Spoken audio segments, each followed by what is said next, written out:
Bibili na si Mama.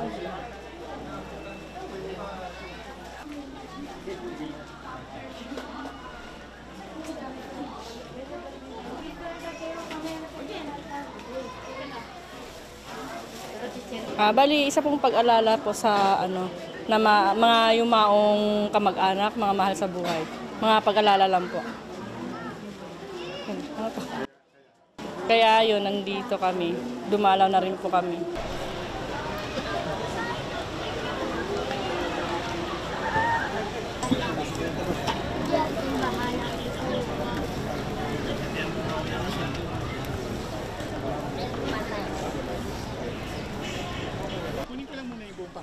Hi, ako po si Janice Bonifacio po.